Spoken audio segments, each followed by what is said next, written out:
저놈들이 국경을 건너가기 전에 여기서 섬멸해야 한다. 김훈이 명령을 내리자 고려군이 거란 진영으로 쏟아지기 시작했습니다. 제3차 곽주전투가 있기 수개월 전 박진이 김훈과 최질에게 의미심장한 첩보를 전달합니다. 혹시 그것 아시옵니까? 무장들에게 지급될 영업전이 문관들의 녹봉으로 책정되었다는 사실 말입니다. 박진이 말하자 김훈은 금시초문이라는 표정이었습니다. 최질도 믿기지 않는 듯 말합니다. 문신들이 아무리 우리를 우습게 여겨도 그렇지 어떻게 우리들이 받는 녹을 탈취할 생각까지 하겠소? 그러자 박진은 자신의 말을 입증해줄 증인과 증거가 있다면서 자신의 양아들을 불렀습니다. 박진의 아들은 김훈과 최질에게 다음과 같이 말합니다. 제 귀로 똑똑히 들었습니다. 못 믿으시겠다면 제가 가져온 녹패를 보시지요. 김훈과 최질은 녹패를 보고는 박진의 말에 수긍하지 않을 수 없었습니다. 최질이 분노하여 말합니다. 이 일을 묵과해서는 안 됩니다. 최질은 영업전 문제를 유기의 무장들에게 전파했습니다. 생계가 걸린 문제였기에 단단히 짚고 넘어가야 될 사안이라고 무장들 모두가 뜻을 같이 했습니다. 무장들이 병기를 휴대한 채 속속궁으로 모여들었습니다. 밖이 소란해지자 궁 안에 있던 현종과 대신들이 모두 나왔습니다. 현종을 본 김훈이 다음과 같이 말합니다. 저희 무장들이 받아야 될 녹이 모두 문관들의 차지가 되었다고 들었기에 억울함을 풀 데가 없어 이렇게 찾아온 것입니다. 경들이 녹을 받지 못하게 됐다는 말이요. 현종이 짚히는 바가 있어서 판어사대사 장현우를 부릅니다. 자네가 녹봉 업무를 담당하고 있다고 들었네. 그러하옵니다. 지금 무장들이 하는 말이 사실인가? 장현우는 우물쭈물하다가 다음과 같은 변명을 했습니다. 전란으로 인해 세를 감당해야 할 백성들이 줄었고 토지도 황폐화되었사옵니다. 지난 3년간 궁을 재건하느라고 토목 비용이 방대했으며 최근엔 가뭄으로 인한 흉년으로 곡물도 많이 줄었사옵니다.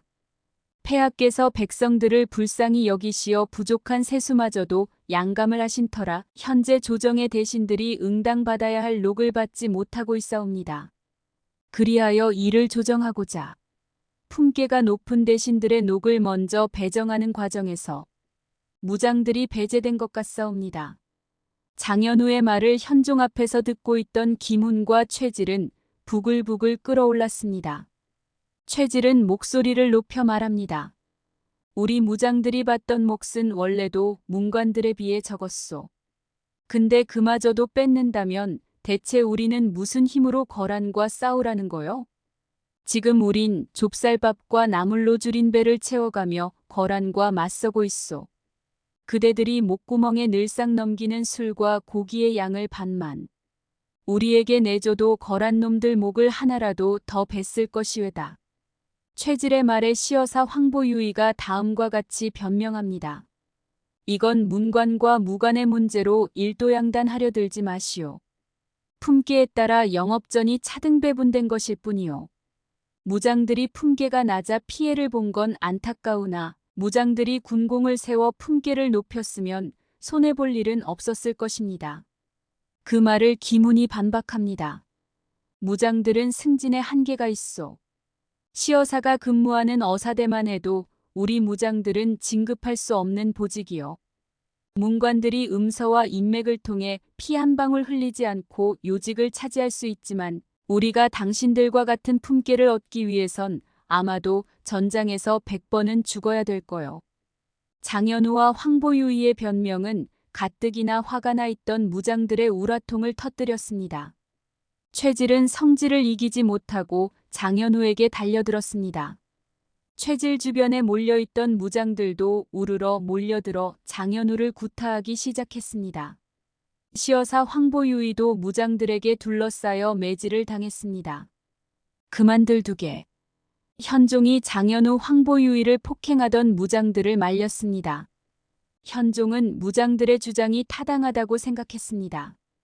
오랜 전란과 흉년으로 고려의 재정은 풍비박산이 난 상황이었습니다. 그리하여 관료들이 녹을 줄이는 솔선수범을 보인다고 할 때 현종은 흡족해 했습니다. 하지만 문관들 몫을 챙기기 위해 무장들의 몫을 뺏을 줄은 몰랐습니다. 짐이 부덕하여 무장들의 고충을 미처 고려하지 않았네. 짐이 필요한 조치를 취할 터이니 이제 그만 물러들 가게. 저희가 빼앗긴 영업전을 돌려주시고 이번 일에 관여한 어사대를 폐지하여 주시옵소서. 그리고 문관들만이 가능한 중추사 등의 요직을 무장들에게도 허하여 주시옵소서. 무신들의 사달이 벌어진 뒤 현종은 고민이 깊어졌습니다. 장현우와 황보유의를 폭행한 건에 대해서는 눈 감아줄 수 있었습니다. 하지만 문관들이 독점하던 직위에 무장들의 겸직을 허용해달라는 주장은 선을 넘었다고 생각했습니다. 하지만 지금의 난국을 헤쳐나갈 뾰족한 수가 떠오르지 않았습니다. 한편 김훈 최질의 난으로 조정에 큰 풍파를 일으켰으나 박진은 이 정도로는 만족하지 못했습니다. 이제 무장들의 세상이 되었습니다. 온 하늘과 땅이 무인들의 기계로 가득합니다. 그런데 하늘 한가운데에 아직 떠 있는 것은 대량원군 왕손이군요. 박진이 현종을 왕손이라고 부르며 은근히 반역을 모의하려고 하자 김훈은 불쾌했습니다. 나는 무장이기 이전에 고려에 신하여 비록 문관들의 착취와 횡령이 묵과될까 두려워 폐하께 무례를 저지르긴 했으나 폐하는 그마저도 참작하여 우리에게 아량을 베풀어 주셨소. 그러니 더 이상 폐하께 불충을 저지르고 싶지 않소. 그대의 지난 수고를 알기에 이번 한 번만은 용서하겠지만 다시 그런 말을 입 밖에 꺼낸다면 다신 나를 볼 생각을 하지 마시오. 김훈이 단호하게 박진을 몰아세우자 최질이 다음과 같이 변호합니다. 충주호장이 술에 취해 쉰소리를 한 것 같습니다. 나라님 없는 자리에선 욕도 할 수 있는 것 아닙니까? 노여움을 푸십시오. 김훈의 질책에도 아랑곳 않고 박진은 미소를 띄우며 말합니다. 사람이 순박하고 욕심이 없으니 한평생 호구 잡혀 사신 것이옵니다. 제가 아주 귀한 약을 가져왔으니 용상에 오르고 싶은 분이라면 한번 써보시옵소서. 그러더니 작은 약병을 품에서 꺼냅니다. 이것은 무엇이오? 최질이 묻자 박진이 다음과 같이 대답합니다. 서역에서 가져온 동물입니다. 한 방울만 피에 섞여도 온몸이 마비되고 죽음에 이르는 맹독이지요. 이런 위험한 걸 여기 왜 가져왔는가? 지금 고려에 필요한 건 구국의 결단입니다. 20년간 계속된 거란과의 전쟁을 극복하기 위해선 물러터진 대량원군보다 귀관들 같은 분들이 필요한 법이지요. 박진이 불손한 의도를 숨기지 않자 김훈이 칼을 뽑아서 박진의 목에 가져다 댑니다. 우리와 자네의 연은 여기까지만 하기로 하지. 더 이상 우리를 찾아오지 말게. 섭섭합니다. 제 진심을 몰라주시는군요. 박진은 약병을 최질에게 건네면서 다음과 같이 말합니다. 이 약을 쓰실 때가 무장들이 구국의 영웅이 되실 날일 것입니다. 한편 서경의 장락궁에선 무장들을 위한 주연이 벌어지게 됩니다. 최질과 김훈은 거란의 동태를 주시하느라 참가 의사가 없었습니다. 거란이 부교를 띄우고 고려를 공격할 태세를 갖추었기 때문에 전쟁이 임박한 시점이었습니다. 하지만 황제가 친히 작성한 서찰까지 보내어 초대를 종용하니 잠시 참석만 한 뒤에 북방으로 떠날 결심을 하였습니다. 고위급 무장들이 모두 자리를 하자 현종이 직접 잔을 권하며 술을 들기 시작하려는 순간 서경성의 전령이 황급히 당도합니다. 거란 놈들이 고려 땅으로 도하를 시작했습니다. 지금쯤 흥화진에서 전투가 벌어지고 있을 것이옵니다. 규모는 얼마나 된다던가? 15만 정도로 예상했습니다. 술잔을 들이키려던 김훈은 거란의 침략 소식을 듣자 자리를 박차고 일어났습니다. 김훈과 최질은 광군 5만을 이끌고 서북면으로 나아갔습니다. 고려가 강동육주의 수성전에 성공하고 거란이 퇴각할 때가 되면 이때 김훈과 최질이 각 성의 지원군과 협력하여 거란군의 후미를 친다는 작전을 짰습니다. 이는 지난 전쟁에서 도순검사 양규가 큰 성공을 거둔 전략이기도 했습니다. 곽주에서 진을 치고 있던 김훈 최질의 고려군은 거란이 물러나는 타이밍을 노리고 있었습니다. 거란군이 느긋하군. 지난번엔 일주일 공격했던 흥화진을 한 달씩이나 공격하고 있다니 말일세. 지난번 거란주의 친정 때와는 상황이 다를 수밖습니다. 부교가 있으니 이젠 언제든 사람과 물자를 싣어 나를 수 있게 되었으니까요. 하지만 고려군의 저항은 이번에도 거셌습니다. 고려의 척후병이 거란군의 퇴각 소식을 알리자 김훈과 최질은 병사를 이끌고 거란군의 후미를 추적하기 시작합니다. 뭔가 이상하지 않습니까? 대체 무엇이 이상하다는 말이요? 척후병들에 따르면 거란군의 본대의 모습이 보이지 않는다고 합니다. 본대의 후방을 지키는 후군만이 모습을 드러내고 있습니다. 본대의 행방을 찾아야 합니다. 최질의 지적에 김훈은 동의했습니다. 이 첩보를 서경과 다른 성에도 알리게. 성문을 굳게 걸어 잠그고 거란 본대의 우회 공격을 조심하라고 말일세. 그리고 우리도 후방 정찰을 강화해야겠네. 거란의 후군은 어찌할까요? 저놈들 숫자는 얼마라고 하든가? 대략 5천 정도라고 합니다. 우선 저들을 섬멸하세. 김훈과 최질은 거란 후군을 쫓기 시작했습니다. 김훈 최질의 부대가 거란의 후군에게 싸움을 걸자 거란군은 후퇴하기 시작했습니다. 일정한 간격을 두고 마치 나 잡아봐라는 식으로 후퇴에 후퇴를 거듭했습니다. 두 부대 간의 거리는 좁혀질 듯 하면서도 좁혀지지 않았습니다. 기병 비율이 높은 거란이 속도전에서 우월했습니다. 김훈과 최질은 점점 초조해졌습니다. 이제 이틀 뒤면 거란의 침략군은 강을 건너 다시 거란 땅으로 돌아갈 수 있게 됩니다. 이대로 살아서 거란이 돌아간다면 훗날 더 큰 병력이 되어 고려를 다시 칠 것입니다. 지금 조금이라도 거란에 피해를 주어 거란이 다시 대규모의 병마를 일으키는데 어려움을 겪게 해야 했습니다. 이때 척후병의 정찰 결과가 보고되었습니다. 상장군, 저희가 추적하던 후군이 진을 쳤다고 합니다. 퇴각을 멈춘 건가? 아마도 거란군 본대가 강을 건너갈 때까지 진을 치고 엄호를 하려고 하는 거겠지. 어서 공격하세. 김훈과 최질은 전군을 휘몰아쳐 거란 후군의 진영으로 들이닥쳤습니다. 계속 후퇴만 하던 거란군도 이번엔 물러나지 않았습니다. 김훈과 최질은 군사들을 독려하였습니다. 수적으로 우세인 고려군이 이 전투에서 승리하는 듯 싶었습니다. 그런데 그때 고려군의 좌우로 거란군이 새까맣게 몰려들기 시작했습니다. 거란군의 본대입니다. 거란 본대는 거란으로 돌아가는 것이 아니었습니다. 매복을 하고 고려군이 자신들이 쳐놓은 덫에 걸리기만을 기다렸던 것이었습니다. 김훈과 최질은 거란군의 작전에 속았다는 후회가 들었습니다. 거란군에 포위되자 고려군 병사들 중 상당수가 겁을 먹고 도망치기 시작했습니다. 공포는 쉽게 전염됩니다. 장수들마저 말머리를 돌리고 살 길을 찾으려 했습니다. 전열이 무너지고 사기가 떨어지자 최질은 도망치던 고려군 병사 한 명의 목을 베어버립니다. 그리고 쩌렁쩌렁한 목소리로 외칩니다. 거란 놈들은 기병이 주력이다. 말보다 더 빨리 달릴 수 있는 놈들만 등을 보이고 도망가라. 하지만 사람의 다리를 가진 자들은 칼을 들고 싸워라. 싸워야 살아서 후퇴할 수 있다. 좌우측에서 쏟아지는 거란 기병이 고려군 진영을 헤집고 다녔습니다. 전열이 무너지고 사망자가 속출했습니다. 이 상태라면 고려군은 전멸이었습니다. 김훈은 최질에게 명령합니다. 중군의 정예 기병을 추리도록 하게.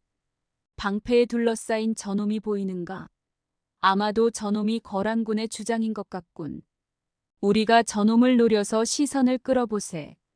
김훈과 최질은 기병 200기를 이끌고 거란 우두머리가 있는 곳으로 공격을 시작했습니다. 그러자 거란 궁수들의 화살이 비오듯 쏟아졌고 고려 보병들을 학살하던 거란 기병들도 말머리를 돌려 김훈과 최질의 기병 쪽으로 접근하기 시작했습니다. 거란의 도통은 야율세량이란 자였습니다. 김훈과 최질이 자기 쪽으로 돌격해오자 가소롭다는 듯이 지켜보고 있었습니다. 옆에 있던 부장이 야율세량에게 말합니다. 혹시 모르니 몸을 피하시는 게 좋을 듯 싶습니다. 그러자 야율세량은 고개를 저으며 말합니다. 지금 내 곁을 지키고 있는 자들은 모두 거란 최고의 정예병들이다. 저자들을 충분히 막아낼 것이네. 그리고 내가 여기서 물러서는 모습을 보이면 우리 군의 사기가 어떻게 되겠는가. 김훈과 최질은 화살에 맞고 칼에 베이면서도 야율세량을 향해 진격했습니다. 최질은 원래 쓰고 있던 칼이 부러져 자신을 찌른 거란 병졸의 칼을 휘두르고 있었습니다. 김훈 역시 쓰러진 거란 기병의 창을 휘두르며 거란군을 베어나가고 있었습니다. 하지만 거란군이 워낙 많았기에 최질, 김훈은 야율세량과의 거리를 좁혀나가지 못했습니다. 최질과 김훈을 따르던 고려의 정예기병은 모두 쓰러졌습니다. 퇴각하던 고려의 보병들도 이제 모습을 보이지 않았습니다. 간신히 살아남은 김훈, 최질 두 사람을 거란군이 겹겹이 포위했습니다. 최질과 김훈은 둘 다 중상을 입었고 탈진하여 서 있기조차 힘들었습니다. 김훈은 생의 마지막 순간임을 절감했습니다. 그래서 최질을 바라보며 다음과 같이 말합니다. 태어난 날은 달랐어도 이렇게 한날 한시에 같이 죽게 되어 기쁘네. 최질과 김훈은 지난 수년간 생사고락을 같이 하여 친형제보다 가까운 사이였습니다. 평소 무뚝뚝하던 김훈이 정이 듬뿍 담긴 유언을 남기자 최질은 김훈을 바라보며 말합니다. 둘이 같이 가는 저승길이라면 외롭진 않겠군요. 하지만 한 놈 더 데리고 가는 것이 어떻겠습니까? 최질이 계책을 말하자 김훈은 고개를 끄덕였습니다. 우린 고려의 상장군 김훈과 최질이요. 투항할 테니 목숨은 살려주시오. 둘은 병기를 땅에 던졌습니다. 항복한다는 말은 거란 도통 야율세량의 귀에 들어갔습니다. 투항한 자는 살려주어라. 그러자 거란 병사들이 김훈과 최질을 줄로 묶어 야율세량 앞에 대령했습니다. 야율세량이 김훈 최질의 용맹함을 치하하였습니다. 너희들의 담력과 기계가 대단하여 살려둘 생각이다. 이제 거란의 장수가 되어 고려를 침략하는데 목숨을 바치도록 하라. 그러자 김훈이 껄껄껄 웃으며 다음과 같이 말했습니다. 야만스런 거란 놈들한테 무릎을 꿇은 것만으로도 수치스러운데 거란의 앞잡이가 되라니 차라리 혀를 깨물고 죽는 것이 낫겠소. 고려의 장수가 거짓 항복을 했다는 걸 깨닫자 야율세량은 화가 머리 끝까지 치솟았습니다. 허리춤에 차고 있던 칼을 뽑아 김훈에게 다가갔습니다. 그리고는 최질을 바라보며 너도 이놈과 같은 생각이냐라고 물어봅니다. 최질은 꿀먹은 벙어리 마냥 입을 굳게 다물고 있었습니다. 야율세량은 최질이 죽음이 두려워 입을 닫았다고 생각했습니다. 그래도 너는 좀 똑똑한 놈이구나라고 말한 뒤 김훈을 칼로 베었습니다. 김훈은 신음도 지르지 않고 쓰러졌습니다. 그리고 그때 최질이 야율세량을 향해 몸을 날렸습니다. 손발이 묶인 포로가 기습을 할 거란 예상을 못했던 야율세량은 그만 최질에게 귀를 물리고 말았습니다. 야율세량의 부하들이 최질을 떼어내 쓰러뜨리고는 칼로 찌르려고 했는데 최질은 입에 피를 가득 품은 채 죽어 있었습니다. 최질의 상태를 확인한 부하는 깜짝 놀라서 외칩니다. 도통. 이자의 입에 독이 묻어 있습니다. 고려군이 대패했다는 소식은 개경에 전해졌습니다. 김훈과 최질을 비롯해 3만 명의 군사가 전사했다고 전해지자 고려 조정은 충격에 휩싸였습니다. 주력군이 대패하자 조정은 친조파와 몽진파로 나뉘어 경론이 벌어졌습니다. 하지만 대승을 거둔 거란군은 남아하지 않았습니다. 얼마 안 있어 철군을 하고 말았습니다. 부처님이 이 나라를 도우셨구려. 현종은 안도의 한숨을 내쉬었습니다. 하지만 현종이 몰랐던 것이 있습니다.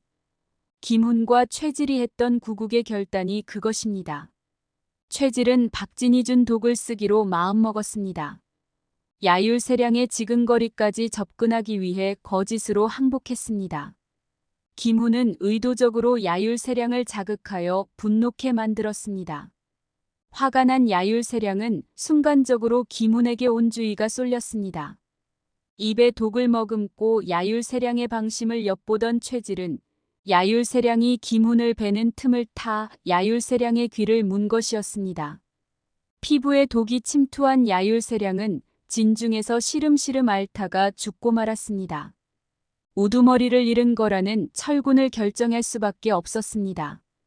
이 이야기는 역사적 사실이나 드라마 전개와는 다른 철저하게 재미를 위해 각색된 이야기임을 다시 한번 밝힙니다. 지금까지 시청해주셔서 감사합니다. 구독과 좋아요는 영상 제작에 큰 힘이 됩니다.